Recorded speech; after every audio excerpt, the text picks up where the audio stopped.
박성문 대표님 모시고 말씀 듣겠습니다. 나오실 때 큰 박수를 해주시기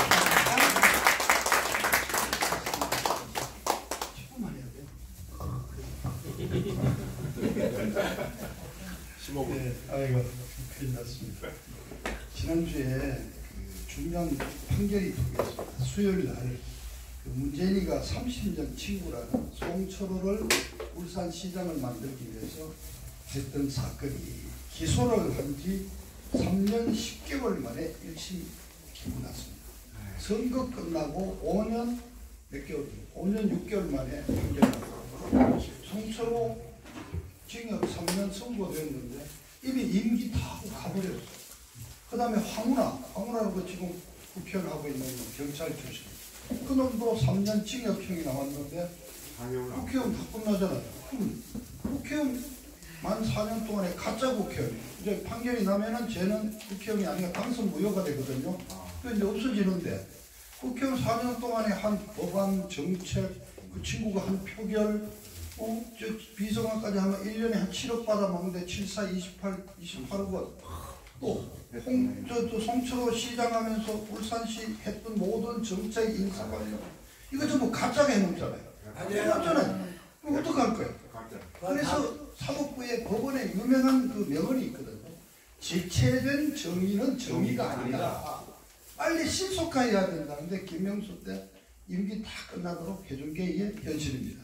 자, 그런데 이제 여기는 청와대가 8개 비서관들이 관여합니다. 경찰청이 달라.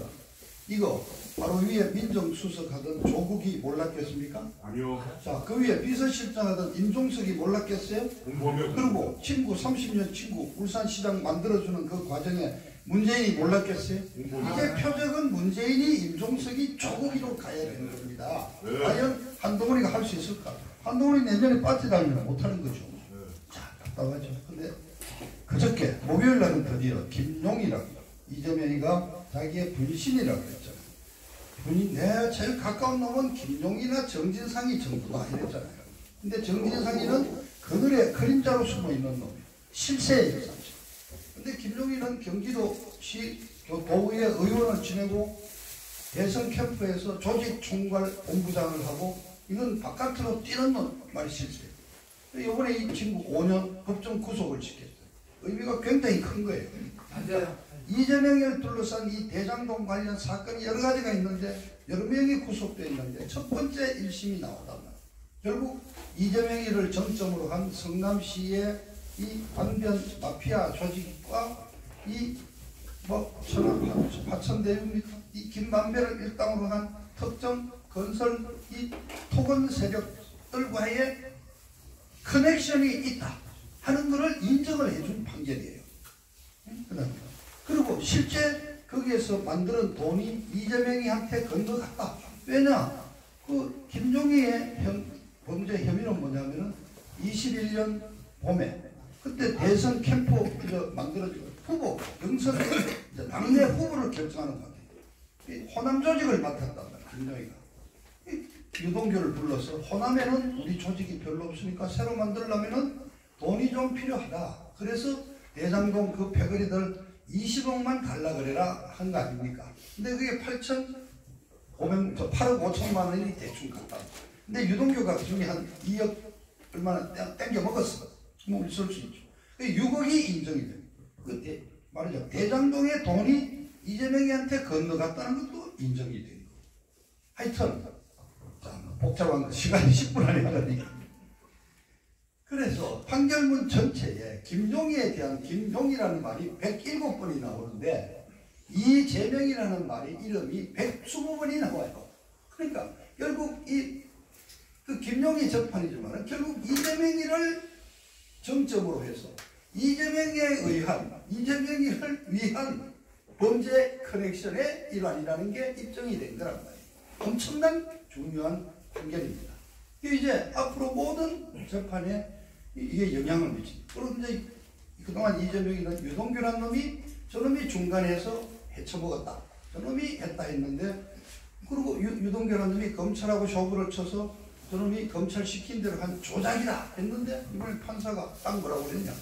유동규 말을 들어보니까 날짜가 시간이 조금 틀리는 게 있어도 그거는 사람이라는 게 1년 지난 거 몇 년 지난 거 기억이 흐릴 수 있지 않냐 이거. 근데 내용을 보면은 그때 상황에 따른 어떤 디테일한 문제가 너무나 상세하게 나오고 그때 느꼈던 어떤 감정이 충분히 우리가 이해가 간다.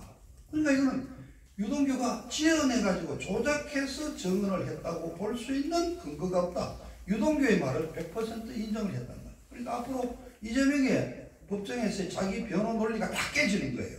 그러니까 앞으로 상당히 어렵다. 그리고 어제도 재판 출석했죠. 이재명이 지금 화요일과 금요일 날 무조건 이틀 재판 출석합니다.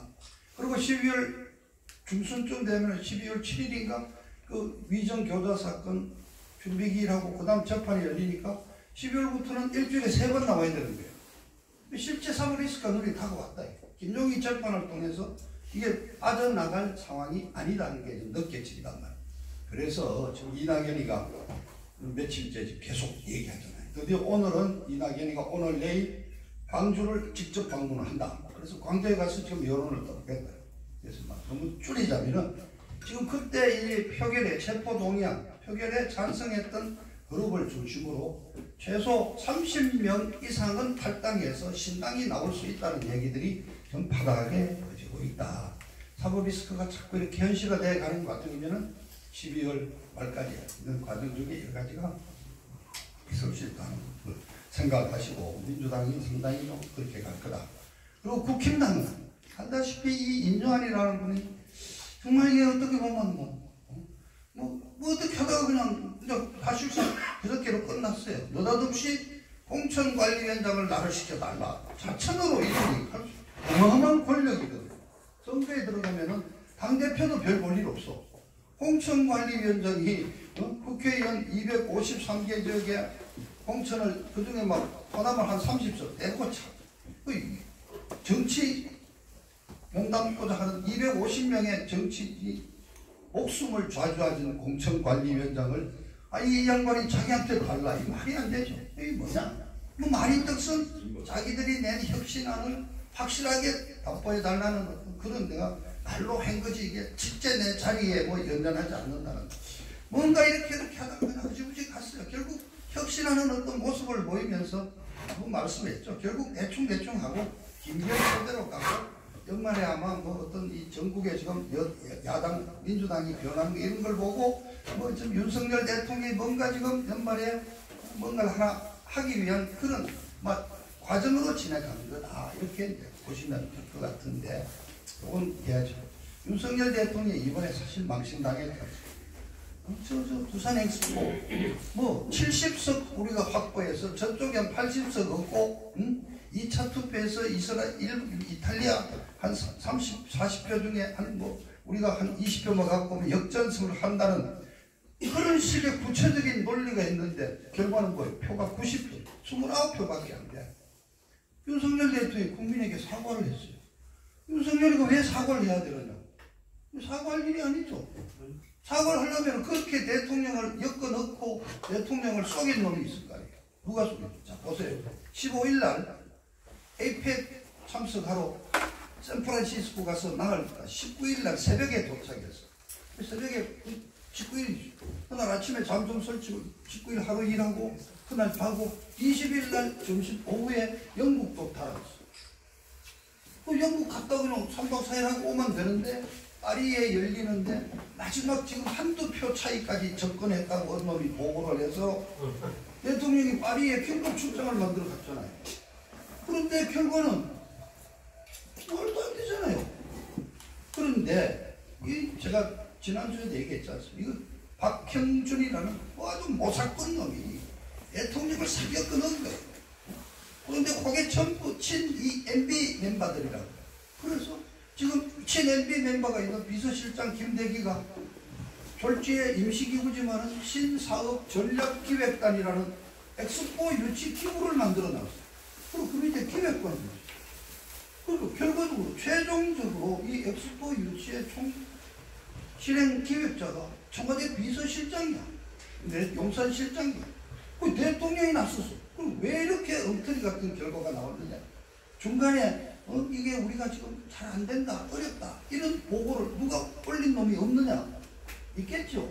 그런데 윤석열이가 그냥 미안한 얘기지만 여기에 완전히 꼬여가지고 세계 돌아다니는 게 너무 재밌어가지고 해외 나갈 때마다 명분은 엑스포 유치하러 간다는 거 아닙니까? 얼마나 외국을 다녔습니까? 근데 대통령이 이렇게 대통령께서 여기에 꽂혀가지고 막 신나가 돌아다니는데 어떤 참모가 각하 이거 우리 박살나게 돼 있습니다. 행편 없습니다. 그 얘기 해줄 놈 누가 있습니까? 사실상 이 관료사의 불통.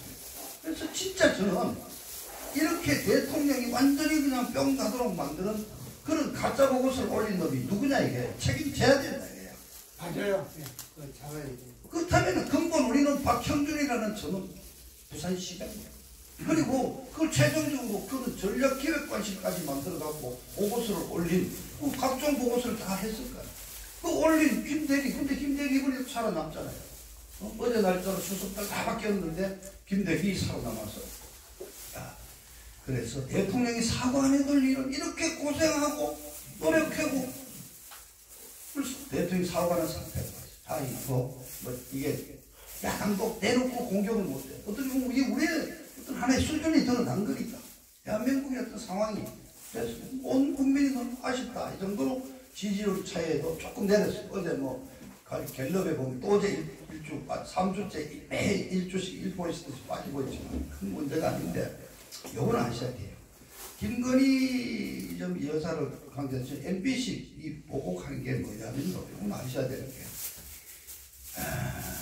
게 최재영이라는 미국에 있는 목사인데 이 북한하고 왔다 갔다 하는 목사가 그 백원종이 가는 서울의 소리하고 MBC 기자가 한번 현직 기자에 하고 엮여가지고 지난 봄부터 좌우간 이 최재영이라는 사람이 고향이 양평인데 자기가 어릴 때 들었던 아버지가 이 김건희 여사 부친하고 아주 가까운 사이였다는 얘기를 들었다. 해서 이 그 김건희 여사가 하는 단톡방이 있대. 단톡인지 뭐 페이스북인지 뭐 하는 거기에 참여해서 그래서 오랜만에 한국에 오는데 이번 기회에 만나가지고 그 아버지한테 들었던 그 김건희 여사의 부친 얘기를 해주겠다 이래가지고 만난 거예요. 거기에 몰카를 몸에 숨겨가지고 들어갔어. 그러면서 일마가 300만 원짜리 구찌 무슨 백이라는데 300만 원짜리도 명품이죠. 어쨌든. 근데 그걸 하나 들고 갔는데 아마 그걸 주니까 받으려고 그랬겠어요. 당연히 사양을 했지만 아버지 뭐라고 그 찾아오신 분이 또 목사님이 하니까 받았겠죠. 그 딱 받는 걸까지 딱 찍어가지고 나와가지고 터뜨린 겁니다. 그러니까 MBC 기자놈은 그날짜로 MBC 사표를 내고 나왔어요. 그래서 이제 이게 완전히 함정 취재죠. 그런데 문제는 뭐냐? 대통령 부인께서 영부인께서 사적인 SNS 망을 갖고 그냥 민간인들하고 접촉을 하고 있다는 얘기예요. 그리고 이게 대통령실을 거치지 않고 정식 라인을 거치지 않고 사적인 라인으로 영부인 면담이 가능했다는 것도 또 드러났단 말이에요. 옛날 부속실, 이부속실이 영부인 담당인 거 그걸 안 두고 있잖아요. 그러니까 결국 이렇게 빈틈이 있는 거예요. 이 대통령 영부인이 아무리 친구들이 있고 하지만 민간인들하고 그냥 아직도 단톡 돌리고 하고 있고 사적으로 그렇게 통하면 면담이 가능해버리고 또 이 경우가 잘 안 돼가지고 몰카를 들어가는 거 당연히 아마 휴대폰도 저리 할 건데 어떻게 자꾸 몰카가 성공해버렸고 이렇게 꼬이니까 모양이 안 좋습니다. 그러니까 어쨌든 좀 해야 되는데 자꾸 외국 나라에서 자 11일날 다음 주에 또 나가요. 네덜란드 국빈광고 가서 거기도 왕이 있는 나라 가시면 왕 노릇하고 왕비 노릇하고 폼 잡고 오는 거예요. 큰일 났습니다. 그래서 다음 주 일주밖에 없어요. 이 사이에 이제 막 개각이 이루어지고 뭐 장관 뭐 이제 출마하는 장관이 나오는데 여러 가지 그래도 우리 국민들이 현명해서 이번에 엑스포 이런 것도 대범하게 넘어가고 있고 지지율에 큰 차이가 없고 이번 이동관이 탄핵 이런 것도 하면서도 여론이 그렇게 민주당에 좋지 못하거든요.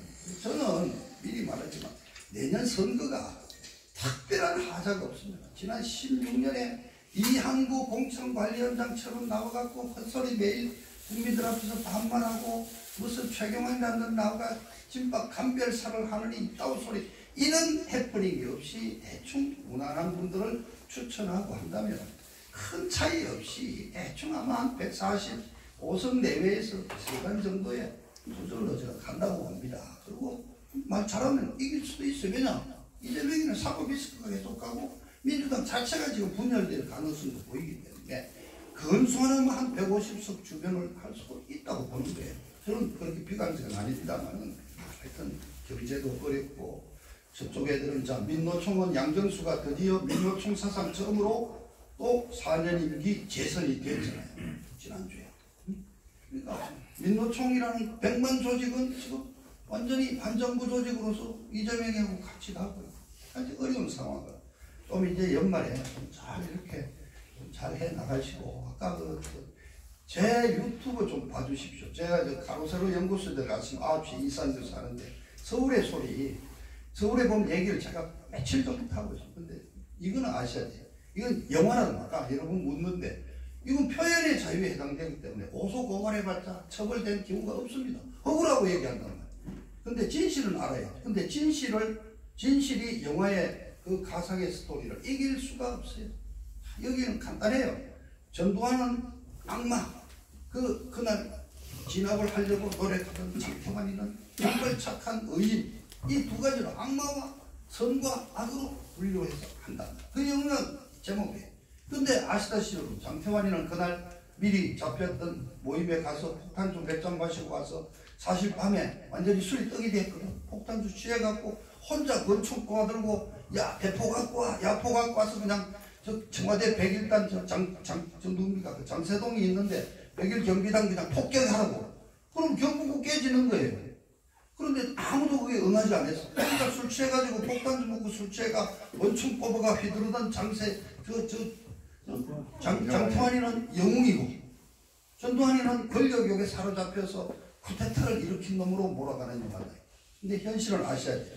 그때 의심했던 정성환은 결국 YS의 대통령 선거 때 고문으로 가서 YS한테 대접 잘 받고, 장태환이는 DJ한테 가서 DJ 명으로 비례대표 국회의원까지 했잖아요.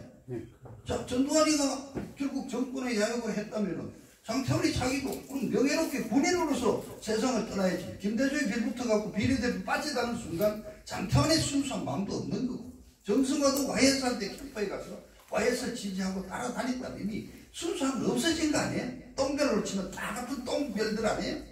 그런데 그런 사실은 지금 젊은 애들은 모른다. 영화 보고 장태환이는 국민적인 영웅처럼 받들어지게 되는 게 이게 현실입니다. 그런데 솔직한 얘기로 한마디만, 지금 그 우리 올간조선의 조 기자님이 거짓의 산이라고 대통령 다큐멘터리 만들으셨는데, 우리 여기 계신 우리 오이박 세연님은 다 보셨지만 그거 전국 그렇게 어렵게 했는데 영화 본 사람이 2만 명이 안 되잖아요. 네. 자, 가로세로 연구소라는 데서 김세희가 박정희 뮤지컬 박정희를 했는데 물론 몇 가지 어렵지만 그거 보신 분 있습니까? 어렵죠. 그런데 중요한 건 뭐냐, 뮤지컬 박정희를 만드는데 배우를 뭡니까? 노래하는 싱거를 찾을 수가 없어. 이런데 영화에 나오거나 이런 뮤지컬을 해버리면 자기는 영원히 이 대중예술 바닥에서 도태돼 버립니다. 그러니까 아까 여러분 했지만 자본도 없어요.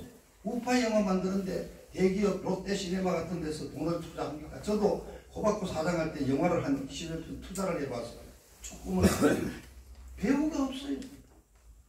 투자도 안 돼. 돈도 안 모여. 투자도 안 돼. 그리고 열심히 좀 하더라도 우리가 모아주고 가자는 그런 충실한 로열티 있는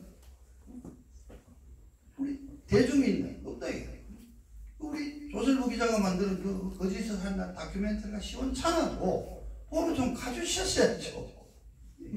사실 만 몇천 명으로 끝났단 말입니다. 우리가 한 2주 정도를 했습니다.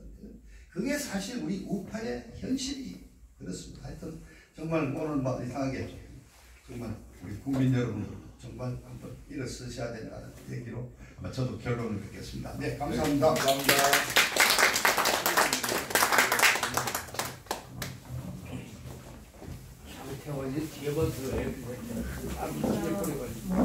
다들 아시다시피 너무너무 마음 아픈 서글픈 현실입니다.